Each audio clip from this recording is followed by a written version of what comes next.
Greetings ladies and gentlemen, and welcome to another World of Warcraft Classic Guide. This video will serve as the first installation in a new series that will provide you with a step-by-step methodology to help speed level you to 60. In episode 1, we will cover the calm before the storm. I will share general principles of speed leveling that I abide by, provide the add-ons you need, and some strategies you should follow regardless of faction or level. Let's begin. The principles of speed leveling.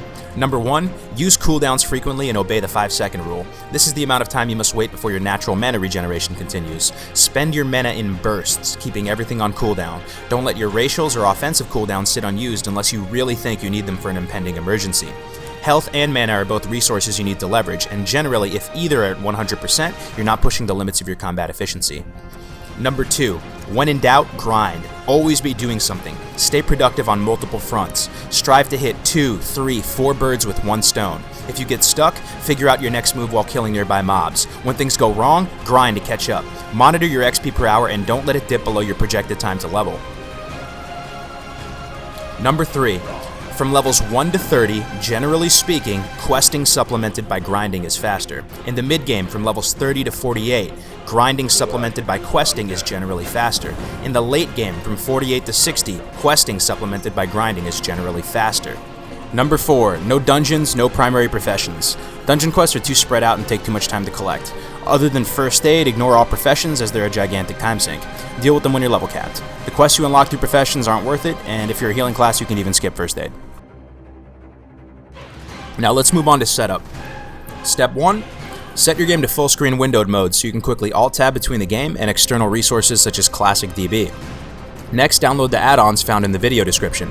There you will find bongos for your bars, Luna unit frames, Titan Bar, which is an XP per hour tracker, Questy, Auctioneer, Auto Repair, Cartographer, Fast Mail, Easy Dismount, Informant, and Turn-In. After installing your add-ons, log in and set them up on a test server. Create and save a profile of your action bars, frames, and binds so that you can quickly load them up on your new character and not waste time. Step 2, research your class's ability progression. It is greatly advantageous to refresh your understanding of what abilities you get and when you get them. Find out what abilities are critical and which ones you can skip and budget accordingly. In vanilla, there will be stretches of time when you won't get any useful spells and traveling to a class trainer every 2 levels is inefficient. Also remind yourself of where your class trainers are, as well as weapon trainers if you need a weapon skill. Links to all classes' ability progression will be in the description. Step 3, choose the right race. Look at all the racials in the game and ensure they synergize with your class of choice. Starting area congestion is also a factor to consider if you're playing on a fresh realm. For example, when a realm is packed, Taurens and Mulgore will generally have a faster start than Orcs and Trolls in the Valley of Trials. Step 4, plan your leveling path out in as much detail as possible. Think carefully about the small things you can do to optimize your path. In the early levels, look for graveyards you can use to tactically die and respawn at. Find a way to weave quests together seamlessly and always make use of your Hearthstone. Every class is different with regard to what quests they're capable of handling and what their class quests entail. Factor all of this into your plan. I will now share with you a sample of my leveling path through Durotar on my Troll Hunter.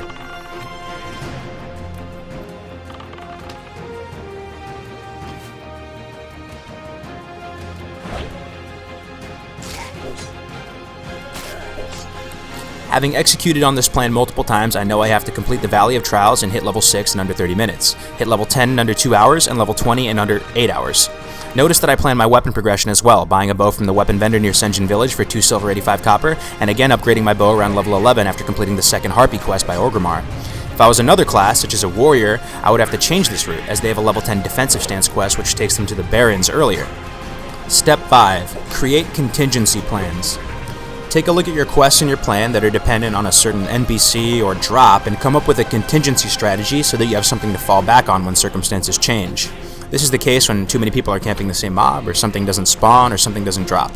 I recommend finding a grinding spot nearby and grinding out the equivalent amount of XP you're missing out on. Step 6, practice. Actually executing on your plan on another server beforehand will allow you to refine your strategy and cut or add things based on first-hand experience, not theory. Now let's move on to some general techniques you can implement when leveling your character. Number 1, keep moving. Literally keep your character moving in a productive direction. Use the downtime between auto attacks to move your character. This helps for multiple reasons.